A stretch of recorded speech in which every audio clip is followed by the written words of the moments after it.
Welcome to Nasdaq Trade Talks. I'm Jill Malandrino, global market reporter at Nasdaq. Joining me is John Phillips, co-founder of PredictIt, the stock market for politics. And it is game day tomorrow in New York City as we take a look at what traders are thinking as it relates to the mayoral race. We'll also take a look at North Carolina and what they're thinking about 2024. It's good to see you as always, John. Welcome back to Trade Talks. And tomorrow it's game day in New York City. It is. And for those of us in New York City, I'm today in the financial district. And you can sort of tell that this long election is winding up, although, of course, that's the surprise. We're not going to know tomorrow because of the way the votes are tabulated. Tomorrow is election day, so you vote in person.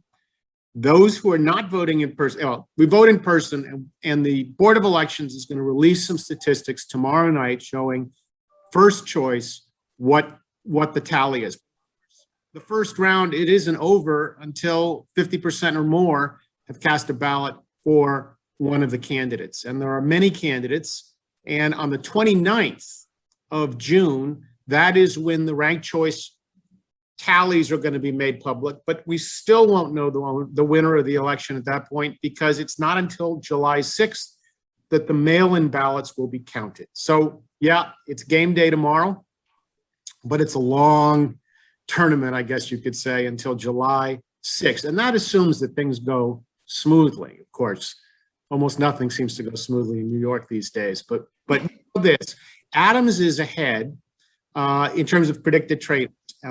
Predicted traders are giving them 61 cent odds to come ahead. Yang's at 18, Garcia's at 20 cents, and that's interesting because that's reversed with Yang. Now, they had this odd couple thing they were doing. I don't know if you saw it on the news, Jill, where Yang and Garcia made joint appearances, and it's really a stop Adams effort. It's an odd couple because they both can't be mayor. So one of them is going to benefit. It'll turn out that one of them benefited from this and one of them didn't. We won't really know if it put one of them over, but we'll see. And then what's interesting is Miley is who was endorsed by AOC. Is down a point. She's at about 8 right now. So it's really, question is how many votes is Adams going to get on the first round relative to the other votes cast? Because he's got to, of course, get 50% or more after all the votes are counted. Adams, it's interesting also, predicted traders are still saying that this is not going to be decided until there are 13 rounds. Count them, Jill, 13 rounds before the totals are known, and that's after the absentee ballots are counted. And why are we paying attention to North Carolina?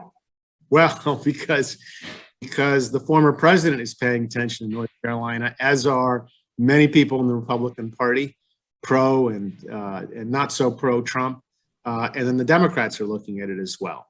What's interesting with North Carolina is it's really Trump versus Burr, who's the current senator, who voted contrary to Trump's wishes on the insurrection on June 6th. What's interesting about this also is that Trump has endorsed Congressman Budd, who predicted traders are giving 74-cent odds of winning the nomination. McCrory, who's a former governor, is at 21 cents. So if Budd wins, it's a validation of Donald Trump's endorsement more than a year before the election. If McCrory wins, it's a repudiation of Donald Trump, to some extent, I suppose, his leadership of the Republican Party. Of course, it'll all be debated and argued about, plenty of screaming. But the fact is, that's a North Carolina election. It's not for a year from now, and we're already trying to read the tea leaves. And we thought politics in the UK were interesting, and we're bringing on some of our own theater here. And then, John, our last thing to take a look at is 2024. I feel like we're still recovering from the election that just took place about 6 months ago. Yeah, but I kind of like this, and I get to do these shows with you, so it makes it worthwhile. So there you go. More elections, that's fine with me. Predicted traders seem to feel the same way. They of course, are handicapping what's going to happen in the 2024 Republican GOP nomination contest. And just in time, there was a Western Conservative Summit gathering where there was a straw poll.